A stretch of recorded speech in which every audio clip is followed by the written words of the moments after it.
అద్భుతాల అవని అట. 11 ఏళ్ల వయసు నుంచి చక్రాల కుర్చీకే పరిమితమైన తన షూటింగ్ నైపుణ్యానికి ఈ వైకల్యం అవరోధం కాలేదు. పారాలింపిక్స్లో వరుసగా రెండోసారి స్వర్ణం గెలిచి ఈ ఘనత సాధించిన తొలి భారతీయురాలిగా రికార్డు సృష్టించింది అవని లేఖరా. పారాలింపిక్స్లో శుక్రవారం మొత్తంగా భారత్కు 4 పతకాలు వచ్చినాయి. అవని పోటీపడ్డ విభాగంలోనే మోనా అగర్వాల్ కాంస్యం నెగ్గగా 10 మీటర్ల ఎయిర్ పిస్టల్ SH1లో మనీష్ నర్వాల్ రజతం సాధించాడు. స్ప్రింటర్ ప్రీతిపాల్ కాంస్యం కైవసం చేసుకుందట. సో ఇది పారాలింపిక్స్కి సంబంధించిన వార్త.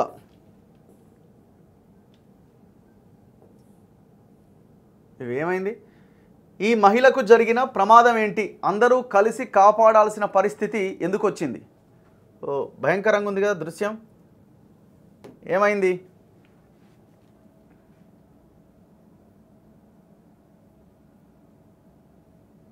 ఏమైందట అంటే ప్రాణం మీదకి తెచ్చిన సెల్ఫీ మోజు. సెల్ఫీ తీసుకుందాం అనుకున్నదట, కాలువల పడ్డది.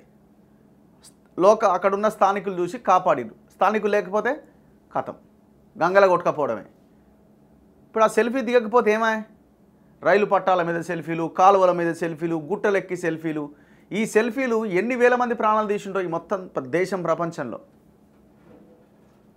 శుక్రవారం మధ్యాహ్నం 2 నుంచి 3 గంటల సమయం హైదరాబాద్ నుంచి మిర్యాలగూడ వైపుగా ఒక కారు వెళ్తున్నదట. అందులో భార్యాభర్తలు సహా మొత్తం 4 కుటుంబ సభ్యులు ఉన్నారు. నల్గొండ జిల్లా మండల కేంద్రం వేములపల్లిలోని ఎడమ కాలువ బ్రిడ్జి వద్ద కాలువ చూసి కారులోని మహిళకు ఫోటోలు తీసుకోవాలనిపించిందట. ఇక నీళ్ళు ఆ వాతావరణం చూడగానే ఫోటోలు తీసి ఇన్స్టాలో పెట్టాలనుకుందాం. మరి మేడం ఏం చేయాలనుకున్నదో వెంటనే ఆగి కిందకు దిగిందట. కాలువ మెట్ల మీదకి వెళ్ళి సెల్ఫీలు తీసుకోవడానికి ప్రయత్నం చేసిందట. ఈ క్రమంలో జారి ఆ నీటిలో పడిపోయింది. ఆమెకు ఈత వచ్చినా నీటి ఉధృతికి ఈదలేక కొట్టుకుపోవడం జరిగింది. అదే సమయంలో అటువైపుగా వెళ్తున్న ఆటోలో మాడ్గులపల్లి మండలం గజలాపురానికి చెందిన జక్క నాగయ్య, జక్క నాగరాజులు ఉన్నారు. నీటిలో పడ్డ మహిళను గమనించిన వారు ఆటో ఆపిండ్రు. కూలీ పనులకు వెళ్లి వస్తున్న వారి వద్ద తాడు ఉండడంతో వంతెన మీదుగా దాన్ని కిందకు విడిచి మహిళను పైకి లాగారు. వంతెన వద్ద ఉన్న ప్రతికూల పరిస్థితుల్లో ఆమెను రక్షించేందుకు స్థానికులు చాలా శ్రమించాల్సి వచ్చింది. షాక్కు గురైన మహిళా కుటుంబ సభ్యులు వెంటనే కారెక్కి వెళ్ళిపోవడంతో వారి వివరాలేవి తెలియరాలేదట. కారెక్కి అవతల పడ్డారు. ఎవరు అన్నది తెలియదు. గారు ఎంత కథ. ఒక్క సెల్ఫీ ఎంత కాడికి తెచ్చింది చూడండి. ఇలా ఒకవేళ కాలంలో కొట్టుకుపోయింది ఆ కుటుంబం పరిస్థితి ఏంది? ఆ పిల్లల పరిస్థితి ఏంది? ఇగో ఎట్లా కాపాడిరు చూడుది. ఎంతమంది కలిసి గుంజిరు.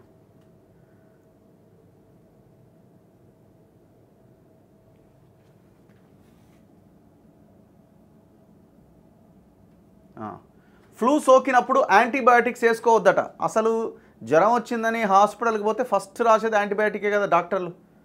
డెంగ్యూ లక్షణాలు ఉన్నప్పుడు నొప్పి నివారణ మందులతో ముప్పు ఉంటుందట, అంటే పెయిన్ కిల్లర్స్తో. ప్లేట్లెట్ల సంఖ్య తగ్గడంపై అనవసరమైన ఆందోళన వద్దు. ప్రముఖ జనరల్ ఫిజిషియన్ డాక్టర్ ఎంవి రావు. ఇప్పుడు ప్లేట్లెట్ల సంఖ్య తగ్గింది అన్న కారణం చెప్పే ప్రైవేట్ హాస్పిటల్ రోజుకో ₹1,00,000 గుంజుతున్నారు. మీరు ఏ హాస్పిటల్కైనా వెళ్ళండి, బడా హాస్పిటల్స్, డెంగ్యూ వచ్చిందంటే అసలు ఆ ప్లేట్లెట్ల సంఖ్యను మరి వీళ్ళే తగ్గించి రిపోర్ట్ తప్పుడు రాస్తారో ఏమో తెలియదు. పోగానే ప్లేట్లెట్లు తగ్గిపోయినాయి. ఏం చేయాలి? ఎక్కియాలంటే ఎంత అవుతుందంటే ఇక రోజుకో ₹1,00,000 అవుతుంది. ఈ డెంగ్యూ సీజన్ వచ్చిందంటే చాలు ప్రైవేట్ హాస్పిటల్కి పండగ. ఇప్పటికీ అఫీషియల్గా గవర్నమెంట్ చెప్తున్న లెక్కల ప్రకారమే ఒక 5,000 నుంచి 10,000 కేసులు నమోదైనాయి. నేను అనుకోవడం అఫీషియల్ అనఫీషియల్ అంతా కలిపితే ఒక 1,00,000 మందికి ఇవాళ తెలంగాణలో డెంగ్యూ వచ్చి ఉంటుంది. ఆ పైనే ఉంటారు కానీ తక్కువ అయితే ఉండరు. మీరు ఎక్కడ చూడు డెంగ్యూ. ఈ చికెన్ గున్యా కేసులు అంటే విపరీతంగా ఉన్నాయి. ఫ్లూ జ్వరాలు విపరీతంగా ఉన్నాయి. వైరల్ ఫీవర్స్ విపరీతంగా ఉన్నాయి. యాంటీబయాటిక్స్ వాడొద్దు అంటే డాక్టర్లు వెళ్ళగానే ఫస్ట్ ప్రిస్క్రిప్షన్లో ఉండే మెడిసిన్ ఏదైనా ఉందంటే జ్వరం వచ్చిందంటే పారాసిటమాల్, యాంటీబయాటిక్. యాంటీబయాటిక్ పెట్టకుండా మెడిసిన్ రాసే డాక్టర్లు ఎవరు ఉన్నారా? ఇప్పుడు ఈ ఎంవి రావు గారు చెప్పేది డాక్టర్లు ఫాలో అవ్వాలా? అవడానికి అవకాశాలు ఎంతవరకు ఉన్నాయి? మక్కలు అదరహో. వరంగల్ ఎనుమామల వ్యవసాయ మార్కెట్లో శుక్రవారం మక్కలకు రికార్డు స్థాయిలో ధర పలికింది. క్వింటా 2,960 ధర రావడంతో రైతులు ఆనందం వ్యక్తం చేశారు. మొక్కజొన్నలకు ఇంత ధర రావడం మార్కెట్ చరిత్రలోనే ఇదే తొలిసారి అట. మరోవైపు 2 నెలల ముందే మార్కెట్కు కొత్త పత్తి వచ్చింది. క్వింటాకు ₹7,011 ధర చెల్లించారు. పాత పత్తి క్వింటా ₹7,500 ధర పలికిందట. నీరు వస్తుందని కన్నీరు తుడుస్తుందని. ఎక్కడిది? నూతనకల్ మండలం. బండరాళ్ల భూమిని తీర్చిదిద్దుకున్న సోదరులు ఎస్ఆర్ఎస్పి జలాలు రాకపోవడంతో నిరాశ, సాగునీటి కోసం 38 బోర్లు వేసినా ఫలితం అంతంతే అట. చూడండి ఎంత భయంకరమైన పరిస్థితో. అసలు నల్గొండ జిల్లాకు నీళ్ళేవి? నల్గొండ జిల్లాకు ఎస్ఎల్బీసీ గ్రావిటీ ద్వారా నీళ్ళొచ్చే పథకాన్ని మొత్తం పక్కన పెట్టి వేరే వేరే రకరకాల దాంతో ప్రజల్ని మోసం చేసిరు. ఎస్ఎల్బీసీ పక్కన పెట్టిరు. చివరికి కేసీఆర్ డిండి నుంచి ఏదో నీళ్లు తీసుకొస్తాం అది అని చెప్పిండు. ఇది పాలమూరు రంగారెడ్డి నుంచి. అది అక్కడనే వెళ్ళిపోయింది. ఆ రిజర్వాయర్ ఏడియానే ఉన్నాయి. ఆ పనులు ఎక్కడెక్కడే ఆగిపోయినాయి. సో ఓవరాల్గా నల్గొండ జిల్లాకి నీళ్లు ఆ వర్షాధారము లేకపోతే అక్కడున్న కాస్తో కూస్తో ఉన్న చెరువులు తప్ప ఇంకా అవకాశం లేకుండా పోయింది. భూమికి రైతుకు మధ్య అనుబంధం పేగుబంధం లాంటిది. ఆ రైతులు అలాంటి మమకారంతోనే భగీరథ ప్రయత్నం చేస్తున్నారు. గుగులోతు మోతిలాల్, గుగులోతు ఓల్గర్ అన్నదమ్ములు. ఊరు సూర్యాపేట జిల్లా నూతనకల్ మండలం బక్కహేమ్లా తాండా. కూలీ పనులు చేసుకుంటూ కుటుంబాలతో వేరువేరుగా జీవిస్తున్నారు. వీరికి తండ్రి నుంచి 3 ఎకరాల పట్టాభూమి వచ్చింది. కానీ ఏం లాభం? ఊరి శివారులో కందగట్ల గుట్ట వెంట బండరాళ్లతో నిండిపోయిన ఆ భూమిలో సాగు సాధ్యం కాదు. వ్యవసాయం చేసే సత్తా ఉన్నా తిండి గింజలు కూడా పండించలేకపోతున్నామన్న ఆవేదన వారిలో ఉండేది. పక్కనే ఎస్ఆర్ఎస్పి ఉపకాలువలు వెళ్తున్నా తమ భూమిని వినియోగించుకోలేని పరిస్థితి. వేరే భూమి కొనాలని ప్రయత్నిస్తే తమ 3 ఎకరాలు అమ్మినా ఎకరం కూడా కొనలేనంత ధర. రాళ్లతో నిండి ఉండడంతో వీరి పొలం కొనేందుకు ఎవరూ ముందుకు రాలేదు. ఇక లాభం లేదనుకుని తమ భూమిని అనువుగా మార్చుకుంటే సాగు చేసుకోవచ్చని భావించారు. దాదాపు 16 లక్షలు ఖర్చు పెట్టిరట. తమ భూమిలోని 300 గుండు రాళ్లను ప్రొక్లైన్తో తొలగించారు. కాలువ నీరు నేరుగా అందే పరిస్థితి లేకపోవడంతో గత 4 ఏళ్లలో 38 బోర్లు వేసిరట. ప్రత్యేక ట్రాన్స్ఫార్మర్ ఏర్పాటు చేసుకున్నారు. ప్రస్తుతం 3 బోర్లే నీరు అందిస్తూ ఉన్నాయి. అది కూడా కాలువకు నీరు విడుదలైతేనే భూగర్భ జలాలు అందుబాటులో ఉంటాయి. గత 2 సీజన్లలో వానాకాలం సాగుతో సొంత ధాన్యం పండించి మురిసిపోయారు. ఈ సీజన్లో కూడా నారు సిద్ధం చేసుకున్న గోదావరి జలాలు విడుదల చేయకపోవడంతో బోరుబావులు వట్టిపోయాయి. భూమిని తీర్చిదిద్దేందుకు అప్పులు చేసి 16 లక్షలు ఖర్చు పెట్టామని సోదరులు వివరించారు. ఇప్పుడు ఆ నీరందక సాగు చేయలేక మళ్లీ కూలికి వెళ్తున్నారు. గోదావరి నీరొస్తే తీరు మారుతుందని తమ బతుకులు పండుతాయని ఆశతో నిరీక్షిస్తున్నారు. ఎంత భయంకరమైన సిచ్యువేషన్ చూడండి. 16 లక్షలు ఖర్చు పెట్టి ఆ రాళ్లతో నిండిన పొలాన్ని సిద్ధం చేసుకున్నారు. 38 బోర్లు వేసిరట. ఒక్కొక్క బోర్కి ఎంత అవుతుంది? దాదాపు 16 lakhs ఖర్చు పెట్టిరట పాపం.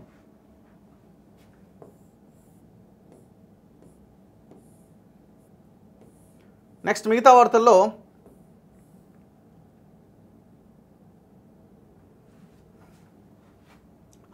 హాస్పిటల్స్లో ఎట్లుంది అంటే ప్రజారోగ్య డైరెక్టర్ దగ్గర ఆ ప్యూన్ చెప్తున్నాడు, ఎవరూ రాలేదు సార్ ఎవరికి ఆఫీస్కి. ఒకరికి గన్యా వచ్చింది, మరొకరికి డెంగ్యూ వచ్చింది. మరో 2 వైరల్ ఫీవర్లతో ఆసుపత్రిలో జాయిన్ అయ్యారు. నాకు కాస్త తేడాగానే ఉంది, సెలవు కావాలని అడుగుతున్నాడు. ఇక మిగిలింది ఆయన ఒకడే ఆఫీస్లో, హాస్పిటల్లో. అంటే అంత భయంకరంగా ఉంది రాష్ట్రంలో సిచ్యువేషన్ అని ఆ కార్టూన్ మనకు చెప్తున్నది. నెక్స్ట్ మిగతా వార్తల్లో 2 సీఈలే ప్రధాన బాధ్యులు. డిఈ ఏడీఈలది కూడా నిర్లక్ష్యమే. వారి పర్యవేక్షణ లోపంతోనే బ్యాటరీల మరమ్మతుల్లో తప్పులు. శ్రీశైలం జల విద్యుత్ కేంద్రంలో 2020 నాటి అగ్ని ప్రమాదంపై ప్రభుత్వానికి నివేదిక ఇచ్చిన నిపుణుల కమిటీ. సో శ్రీశైలం జల విద్యుత్ కేంద్రంలో ప్రమాదంతో 9 మంది ప్రాణాలు కోల్పోయారు గత ప్రభుత్వ హయాంలో. ఇది పూర్తిగా నిర్లక్ష్యంతో జరిగిన వ్యవహారమే అని, ప్రమాదమని, దుర్మార్గమని తేల్చింది నివేదిక. కమిటీ నివేదిక ఇచ్చింది. ఆ నివేదికలో 2 సీఈలు ప్రధాన బాధ్యతట. కీలకమైన మరమ్మతులు జరుగుతున్న సమయంలో విద్యుత్ ఇంజనీర్లు తీవ్ర నిర్లక్ష్యంగా వ్యవహరించడంతోనే 9 మంది ప్రాణాలు కోల్పోవడమే కాకుండా ప్రభుత్వానికి 100ల కోట్ల నష్టం వాటిల్లినట్లు విద్యుత్ నిపుణుల కమిటీ నిర్ధారించింది. శ్రీశైలం జల విద్యుత్ కేంద్రంలో 2020 ఆగస్టు 20వ తేదీ రాత్రి జరిగిన అగ్ని ప్రమాదంపై విచారణ చేపట్టిన నిపుణుల కమిటీ తాజాగా ప్రభుత్వానికి నివేదిక ఇచ్చింది. ఈ నివేదికను వాస్తవానికి అప్పట్లోనే ఇవ్వాలి, కానీ కమిటీ నివేదిక ఇవ్వలే. ఎందుకంటే ప్రభుత్వం మీదకి వస్తుందని మనోడు ఉన్నాడు కదా అప్పుడు కేసీఆర్. విద్యుత్ ఉత్పత్తిపైన సమీక్షలు జరిపిన సందర్భంగా శ్రీశైలం జల విద్యుత్ కేంద్రంలో 150 మెగావాట్ల స్థాపిత ఉత్పత్తి సామర్థ్యం ఉన్న 4వ యూనిట్ పనిచేయడం లేదని తేలింది. కృష్ణానదికి భారీగా వరదలు వస్తున్నా జల విద్యుత్ ఉత్పత్తి ఎందుకు జరగట్లేదని ఆరా తీసింది. 4 ఏళ్ల క్రితం జరిగిన అగ్ని ప్రమాదంలో ఈ యూనిట్ కాలిపోయిందని, ఆ తర్వాత మరమ్మతులు చేసినా మళ్లీ పాడైందని జెన్కో తెలిపింది. అసలు అగ్ని ప్రమాదం ఎందుకు జరిగిందని అడిగితే అప్పట్లో ప్రభుత్వం నియమించిన కమిటీ అసలు నివేదిక ఇవ్వలేదని తేలింది. ఈ నివేదిక తెప్పించాలని ప్రభుత్వం ఆదేశించడంతో అధికారులు ఆగమేఘాలపైన దాన్ని తెప్పించారట. మరి ఎందుకు ఇవ్వలే? 9 మంది ప్రాణాలు పోతే ఆ ప్రాణాలు ఎందుకు పోయినాయి అన్న కమిటీ వేసి నివేదిక కూడా తీసుకోలేని సిచ్యువేషన్లో అంటే మా మీదకి వస్తుంది, గవర్నమెంట్ మీదకి వస్తుంది, గవర్నమెంట్ తప్పైంది అని ఆనాడు ప్రభుత్వం భావించింది. ప్రైవేట్ కంపెనీ సిబ్బంది పైన వదిలేసిరట. ప్లాంట్ కాలిపోవడానికి 2 చీఫ్ ఇంజనీర్లు సురేష్ ప్రభాకర్ రావుల తీవ్ర నిర్లక్ష్యమే ప్రధాన కారణమని కమిటీ తేల్చింది. వారే నిర్లక్ష్యంగా వ్యవహరించడంతో వారి పర్యవేక్షణలోని డివిజనల్ ఇంజనీర్ ఏడీఈ కూడా పట్టించుకోలే. బ్యాటరీలు మార్చే పనులను ప్రైవేటు కంపెనీ సిబ్బంది పైన వదిలేయడంతో భారీ ప్రమాదం జరిగింది. ఈ నలుగురిపైన కఠిన చర్యలు తీసుకోవాలి అని కమిటీ ప్రభుత్వానికి జెన్కోకు సిఫారసు చేసింది. ఇదిలా ఉండగా ఇప్పుడు వారు ప్రమోషన్లు ఇవ్వాలని యాజమాన్యాన్ని అడుగుతున్నారట. ఉద్యోగం నుంచి డిస్మిస్ చేసి అవతల పడేయండి, ప్రమోషన్లు కాదు. తప్పు మీద తప్పులతో శ్రీశైలం రిజర్వాయర్ పక్కన కొండను తొలిచి భూగర్భంలో జల విద్యుత్ కేంద్రాన్ని నిర్మించారు. ఒక్కొక్కటి 150 మెగావాట్ల స్థాపిత సామర్థ్యంతో మొత్తం 6 యూనిట్లు నెలకొల్పారు. ప్రతి యూనిట్కు బ్యాటరీలు ఉంటాయి. వాటిని నిర్దేశిత గడువు ముగిసిన తర్వాత మార్చి కొత్తవి ఏర్పాటు చేయాలి. ఇప్పుడు మనం బండికైనా దేనికైనా బ్యాటరీ పోతే మళ్ళీ బ్యాటరీ మారుస్తాం కదా, అది కూడా అంతే. ఒక ప్రైవేట్ కంపెనీ వాటిని మార్చే క్రమంలో ఈ ప్రమాదం జరిగింది. ఆ సమయంలో కృష్ణానదిలో వరదలు బాగా వస్తున్నందున మొత్తం 6 యూనిట్లలో విద్యుత్ ఉత్పత్తి జరుగుతోంది. వాస్తవానికి ఇలాంటి మరమ్మతులను ఉత్పత్తి లేని సమయంలో చేయాలి, అంటే వేసవి కాలంలో చేయకుండా మొదటి తప్పు చేశారు. విద్యుత్ ఉత్పత్తి జరుగుతున్న సమయంలో బ్యాటరీల మార్పు మరమ్మతులు చేపట్టారు. కనీసం ముందు జాగ్రత్తగా ఆ సమయంలో ప్లాంట్లో ఉత్పత్తి కొంతసేపు నిలిపివేయకుండా రెండో తప్పు చేశారు. మరమ్మతులు పర్యవేక్షించాల్సిన చీఫ్ ఇంజనీర్ సురేష్ కానీ, ప్లాంట్ ఇన్ఛార్జిగా పనిచేస్తున్న సిఈ ప్రభాకర్ రావు కానీ ఆ సమయంలో అక్కడ లేరు. దానిపై అప్పట్లోనే సిఐడి విచారణకు ప్రభుత్వం ఆదేశించిన ఆ నివేదికను జెన్కోకు ఇవ్వలే. ఈ ప్రమాదంలో 7 విద్యుత్ ఇంజనీర్లు, 2 ప్రైవేట్ కంపెనీ సిబ్బంది ఊపిరాడక చనిపోయారు. ఎవడు ఈ 9 ప్రాణాలకు బాధ్యత? కుటుంబాలు, ఆ ఇంట్లో పెద్దవాళ్ళని కోల్పోవడానికి కారణం ఎవరంటే ఈ వీళ్ళు. మరి ఇంకా వాళ్ళకు ఉద్యోగం ఎక్కడిది? ఇంకా వాళ్ళు ఇంకా ప్రమోషన్ కోసం వెయిట్ చేస్తున్నారట. ప్రాణాలు పోయినాయి, 100 కోట్ల నష్టం వచ్చింది. ఈ లెక్కన 840 కోట్ల ఉత్పత్తి నష్టం వాటిల్లిందట. ఈ యూనిట్ను గతంలో 50 కోట్లు పెట్టి రిపేర్ చేస్తే మళ్ళీ పాడైందట. ఇప్పుడు మళ్ళీ రిపేర్కు 30 కోట్లతో మళ్ళీ టెండర్లు పిలిచారు. మరి 50 కోట్లతో ఎందుకు పాడైంది? మళ్ళీ విచారణ చేయాలి దాని మీద కూడా. సో ఇది గతంలో జరిగిన ప్రమాదం, ఇది చాలా భయంకరమైన ప్రమాదం. ఊపిరాడక 9 మంది శ్రీశైలం విద్యుత్ ఉత్పత్తి కేంద్రంలో ప్రాణాలు కోల్పోయారు, మనందరికీ తెలిసిందే. నెక్స్ట్ మిగతా వార్తల్లో తహసీల్దార్ స్థాయిలోనే భూ సమస్యల్ని పరిష్కరిస్తారట. ఈ అంశంపైన ఎక్కువగా వినతులు. ఆర్ఓఆర్ 2024 చట్టం ముసాయిదాపైన సూచనలు, క్రోడీకరణ తర్వాత మార్పులు చేర్పులు. రాష్ట్ర ప్రభుత్వం త్వరలో ఆర్ఓఆర్ 2024 చట్టం తీసుకురాబోతున్నదట. అంటే ధరణి ప్లేస్లో కొత్త చట్టాన్ని తీసుకొస్తాం, ఇది ప్రజలకి అనుకూలంగా ఉంటుంది అని చెప్తున్నారు. మేము అడిగే పాయింట్ ఒకటే, సరే మీరు తహసీల్దారుల చేతిలో పెడతారా, ఆర్డీఓల చేతిలో పోయినసారి కేసీఆర్ అయితే మొత్తం కలెక్టర్లే పెట్టిండు. కింద ఉన్న విఆర్ఓ, విఆర్ఏ, ఆ వ్యవస్థల్ని రద్దు చేసిండు. తహసీల్దార్లకు కానీ ఆర్డీఓలకు కానీ ఇంకెవరికి అవకాశం లేకుండా డైరెక్ట్గా కలెక్టర్ చేతిలో పెట్టిండు. కలెక్టర్లు చాలామంది మొత్తం కోట్ల రూపాయలు సంపాదించారు. అమోయ్ కుమార్ లాంటోడు, నవీన్ మిట్టల్ లాంటోడు వందల కోట్ల రూపాయలు వెనకేసుకున్నారు. ఇంకా చాలామంది కలెక్టర్లు ఉన్నారు. ఎందుకంటే మొత్తం వాళ్ళ దాంట్లోనే పెట్టిండు, వాళ్ళ చేతిలోనే పెట్టిండు. ఎక్కడో ఉండి ఇక్కడ పోర్టల్ ఓపెన్ చేసి మొత్తం ఈ దందాలకి తెరలేపారు. సో ఇప్పుడు వీళ్ళు ఏమంటున్నారంటే కొత్త ఆర్ఓఆర్ చట్టం తీసుకొస్తామని అంటున్నారు. మేమేమంటున్నామంటే మీరు ఎలక్షన్స్లో హామీ ఇచ్చింది ఏంటి? లక్షల ఎకరాల భూమి కేసీఆర్ కుటుంబం కబ్జా చేసింది. కేసీఆర్ కుటుంబం మీన్స్ వాళ్ళు, వాళ్ళ పేర్లతో ఉన్న వాళ్ళ బినామీలు అంతా, ఈ మాఫియా అంతా. అది వాస్తవం, దాంట్లో డౌట్ పడాల్సిన అక్కర్లేదు.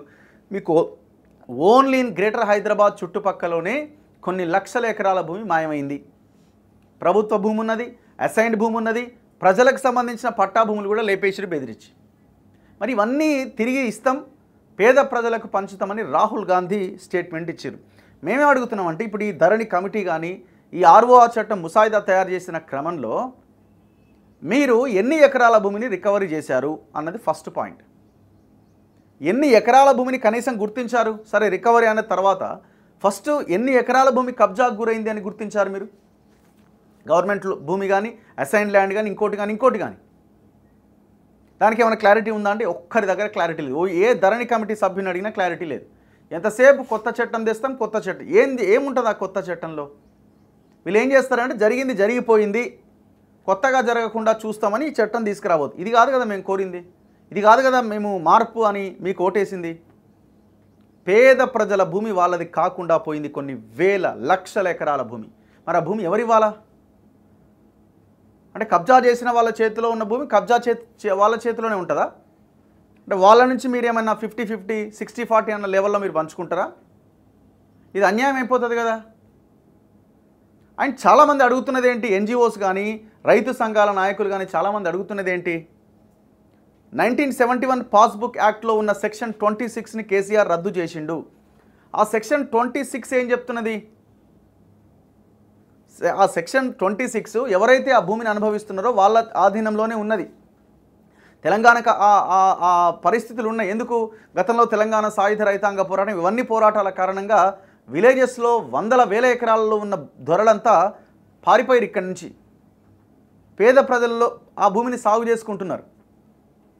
మీరు ఆ సెక్షన్ 26 తీసేయడం కారణంగా ఎవరైతే అనుభవిస్తున్నారో వాళ్ళు పక్కకి వెళ్ళిపోయారు. దొరలు ఎక్కడెక్కడి నుంచో విదేశాల నుంచి వచ్చి గ్రామాల మీద పడ్డారు, లక్షల ఎకరాలు. మరి ఆ సెక్షన్ 26ని రీఇన్స్టాల్ చేయాలి కదా, ఫస్ట్ డిమాండ్ అది. వితౌట్ ఇవి కాకుండా మీరు కొత్త చట్టం తీసుకురావడం అన్నది అసలు అది శుద్ధ దండగా, అది ఉపయోగం లేని చట్టం. ఈ డిమాండ్స్ అన్నీ కూడా మీ ముందు ఉన్నాయి. చాలామంది రైతు సంఘాల నాయకులు మీరు సమావేశం పెట్టినప్పుడు ఈ డిమాండ్స్ అన్ని మీ ముందు పెట్టారు. మరి డిమాండ్స్ అన్ని నెరవేర్చండి, ఆ దిశగా చట్టాన్ని తయారు చేయండి.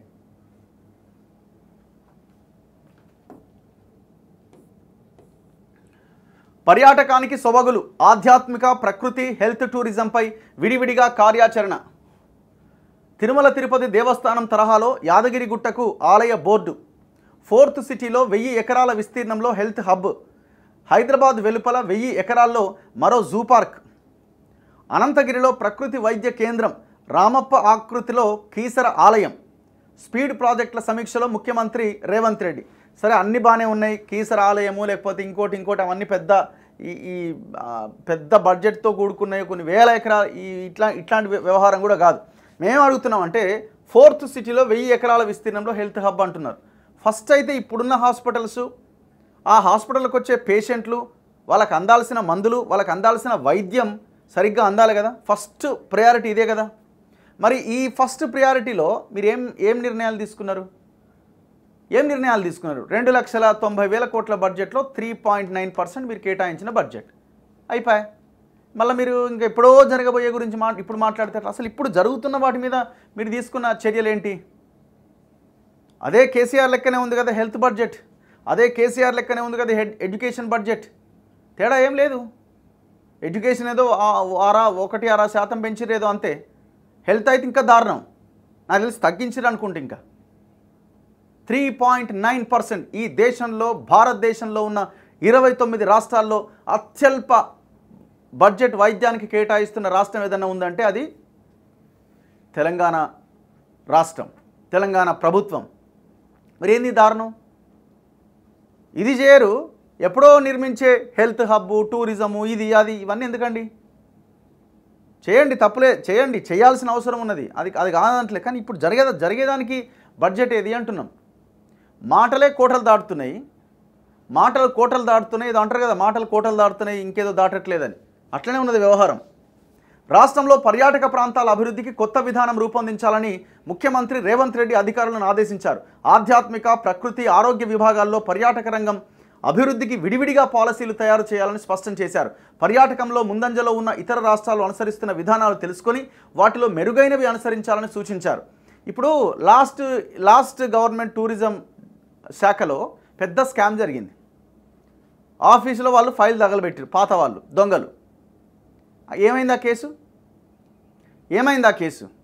హైదరాబాద్లో పీపీపీ పద్ధతిలో ప్రాజెక్టులు దక్కించుకొని భూములు ప్రభుత్వానివి, వాడు ఎంటర్టైన్మెంట్ పేరుతో ఐమాక్స్ కానీ, జలవిహార్ కానీ ఇట్లాంటి కంపెనీసు దాదాపు 100 కోట్ల రూపాయలు ఎగ్గొట్టిరు.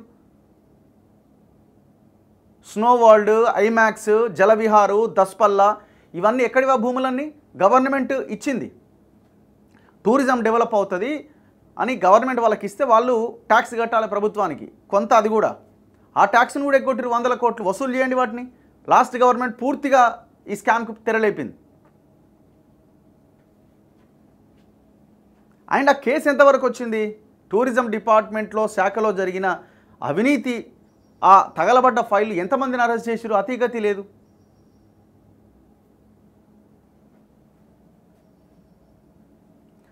స్పీడ్ అంటే smart, proactive, efficient and effective delivery సమీక్షలో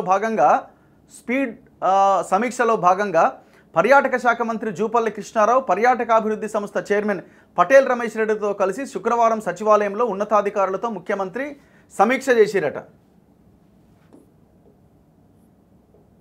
అటు ఉద్యోగాల కల్పనతో పాటు రాష్ట్ర అభివృద్ధికి ఉపయోగపడేలా పర్యాటక రంగాన్ని అభివృద్ధి చేయాలని సీఎం దిశానిర్దేశం చేశారు. అందులో కొన్ని ఏంటంటే, వికారాబాద్ జిల్లా అనంతగిరి ప్రాంతంలో అద్భుతమైన ప్రకృతి అటవీ సంపద ఉన్నది. అక్కడ ఉన్న 200 ఎకరాల ప్రభుత్వ భూములను హెల్త్ టూరిజం అభివృద్ధికి వినియోగించాలి. బెంగళూరులోని జిందాల్ నేచర్ క్యూర్ ఇన్స్టిట్యూట్ తరహాలో ప్రకృతి చికిత్సా కేంద్రాన్ని ఏర్పాటు చేయాలి. అందుకు జిందాల్ ప్రతినిధులు ఆసక్తిగా ఉంటే సంప్రదింపులు జరపాలి. ప్రకృతి వైద్య రంగంలో పేరొందిన ప్రముఖ సంస్థలు పిలవాలి. సో ఈ భూములు వాళ్ళకి ఇస్తున్నామంటే మళ్ళీ అక్కడ మరో నాశనం చేయడానికి కాకుండా ఏమైనా ఉపయోగపడేలా చేయాలి. ఆ ప్రకృతి ఎక్కడ డ్యామేజ్ అవ్వకుండా ఆ వ్యవహారం నడపాల. అది ఎంతవరకు సాధ్యమన్నది గవర్నమెంట్ ఆలోచించాలి. ఇగో పీపీపీ విధానంలో కొత్త ప్రాజెక్టులు. కేవలం మౌలిక సదుపాయాలు అభివృద్ధి చేస్తే సరిపోదు. హోటళ్లు, అతిథి గృహాలు నిర్మించి వదిలేస్తే ఉపయోగం ఉండదు. నిరంతరం వీటి నిర్వహణ మెరుగ్గా ఉంటేనే పర్యాటకులు వస్తారు. అందుకే కొత్త ప్రాజెక్టులన్నీ ప్రభుత్వ, ప్రైవేటు భాగస్వామ్యంతో చేపట్టాలి. తెలంగాణలో ప్రాచీన ఆలయాలు, చారిత్రక స్థలాలతో పాటు అటవీ ప్రాంతాల్లో పర్యాటకులను ఆకట్టుకునేలా తీర్చిదిద్దాలి. అవసరమైన చోట్ల రాత్రి విడిది ఉండేలా కాటేజీలు నిర్మించాలి. ఇప్పుడు ఈ పీపీపీ విధానంలోనే ఇవన్నీ ఉన్నాయి. హైదరాబాద్లో ఉన్నాయి. 100 కోట్లు ఎగ్గొట్టిరు దొంగలు. వాటిని వసూలు చేయండి దయచేసి. యాదాద్రి రాజగోపురానికి బంగారు తాపడం చేయిస్తారట. తిరుమల తిరుపతి దేవస్థానం తరహాలో యాదగిరిగుట్టకు కూడా టెంపుల్ బోర్డు ఏర్పాటు చేయాలి. తిరుమల తిరుపతి దేవస్థానం మాదిరే బోర్డుకు స్వయం ప్రతిపత్తి, విధి విధానాలు ఉండేలా అవసరమైతే చట్ట సవరణ చేయాలి. యాదగిరిగుట్ట ఆలయ రాజగోపురానికి బంగారు తాపడం పనులు ప్రారంభించాలి.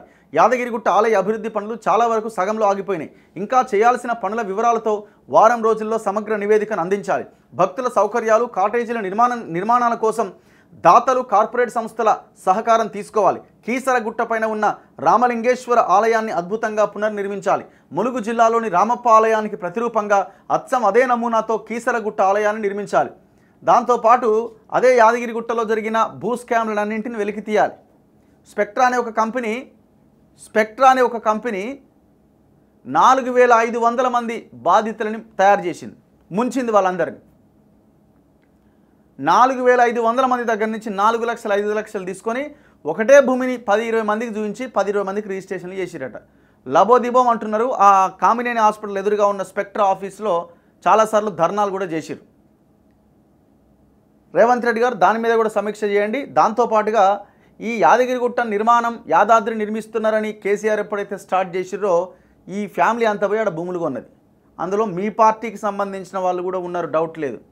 పేరుకు బయట దూరం ఉంటారు, లోపల మాత్రం బిజినెస్లన్నీ వాళ్ళతోనే ఉంటాయి. మీ పార్టీ వాళ్ళవి కూడా. ఆ స్పెక్ట్రా వెనకాల ఎవరున్నారో తీయండి ఫస్ట్. ఆ 4500 మందిని ముంచిన దొంగలు ఎవరో తీయండి ఫస్ట్.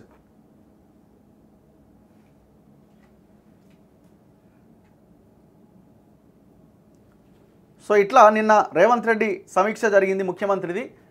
ఇందులో కొన్ని కీలకమైన నిర్ణయాలు తీసుకున్నారు.